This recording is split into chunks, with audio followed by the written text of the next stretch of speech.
Bonjour à tous. Les déclarations du pape François sur les abus en Belgique, les églises mobilisées après les bombardements au Liban et la prière pour la paix de Sant'Egidio, c'est aujourd'hui dans SIC la sélection de l'info catholique.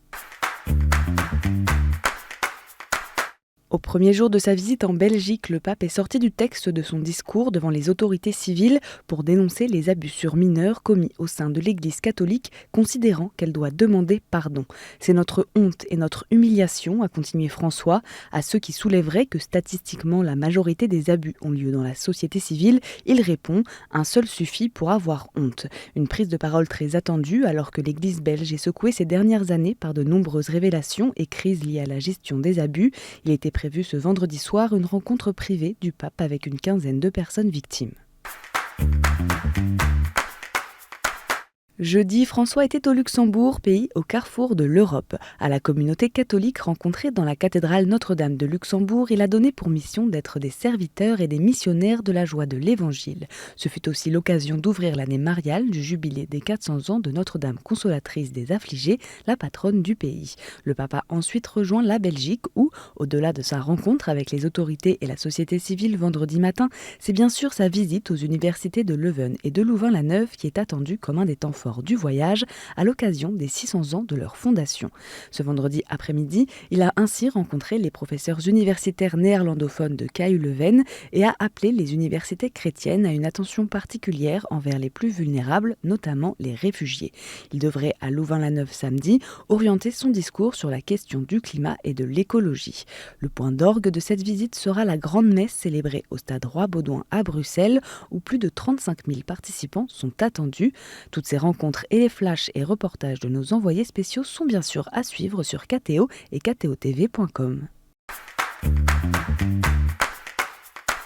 En pleine célébration de son centenaire, l'administration apostolique d'Estonie a été élevée au rang de diocèse par le pape François ce jeudi. Une décision attendue depuis longtemps par ce pays au nord-est de l'Europe, où l'Église catholique renaît après des siècles de disparition. Le siège de ce nouveau diocèse est à Tallinn, la capitale, et son premier évêque est français. Monseigneur Philippe Jourdan, originaire de Dax, est arrivé en 1996 comme vicaire général, puis administrateur. En 2018, c'est lui qui avait accueilli François à Tallinn lors de son voyage dans les pays baltes. Au cœur du conflit entre Israël et le Hezbollah, les églises libanaises se mobilisent pour venir en aide aux populations déplacées. Jeudi, l'œuvre d'Orient a annoncé que les différentes communautés chrétiennes du pays se préparent à prendre en charge environ 500 000 personnes. L'association a également exprimé sa profonde inquiétude face à la situation actuelle. Depuis lundi 23 septembre, les bombardements israéliens se sont intensifiés au Liban, visant notamment le sud du pays et la plaine de la Beka au nord-est. Ces frappes ont fait plus de 600 morts et environ 2000 blessés en 72 heures, selon les chiffres du ministère de la Santé libanais. De son côté, l'archevêque de Lyon a adressé un message à Monseigneur Antoine Bounagem, archevêque d'Antélias au Liban, avec lequel le diocèse de Lyon est jumelé. Monseigneur Olivier de Germay l'assure de sa prière et de ses sentiments fraternels et constate avec regret le nouvel engrenage absurde de la violence. La 38e rencontre internationale pour la paix, organisée par Sant'Egidio, s'est terminée mardi. L'après-midi, un temps de prière pour la paix spécifique à chaque religion était organisé dans différents lieux de culte parisiens. Les chrétiens se sont ainsi rassemblés à l'église Saint-Séverin pour une célébration œcuménique. Tous les participants se sont ensuite retrouvés sur le parvis de Notre-Dame pour la cérémonie de clôture. Une minute de silence a notamment été observée pour rendre hommage aux victimes des conflits. Le pape François a adressé un message aux participants, lu par le nonce apostolique en France, Monseigneur Celestino Miglioré, dans lequel il a redit l'urgence d'arrêter les conflits. Je fais bien votre cri et celui de nombreuses personnes touchées par la guerre et je l'adresse aux dirigeants politiques. Arrêtez la guerre. Arrêtez les guerres.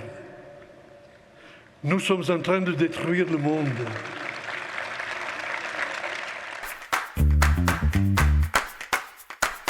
Le Conseil d'Église chrétienne en France et le label Église verte ont organisé lundi une célébration œcuménique dans les jardins de l'Institut de théologie orthodoxe Saint-Serge à Paris. La célébration a été présidée par Monseigneur Éric de Moulin-Beaufort, le pasteur Christian Krieger et le métropolite Dimitrios. Elle a réuni des fidèles et des responsables religieux de différentes confessions chrétiennes et a permis d'affirmer l'engagement des communautés chrétiennes en France en faveur du soin de la création. En symbole, un olivier a été planté dans le jardin de l'Institut après la cérémonie de prière et de chant. Et en bref, c'était la fête de Notre-Dame du Rempart à Namur ce mercredi. Cette année, plusieurs représentations de la Vierge Marie, vénérée dans tout le diocèse, étaient présentes dans la procession partie de la cathédrale Saint-Aubin à l'issue de la messe.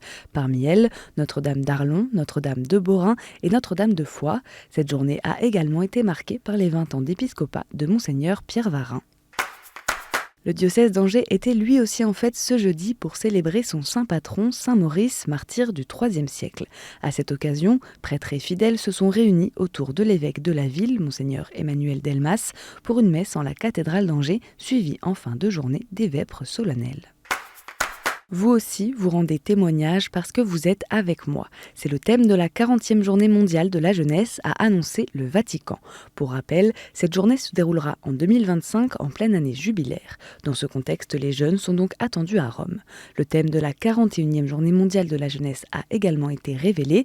Prenez courage, moi j'ai vaincu le monde, des mots qui guideront les JMJ de 2027 à Séoul.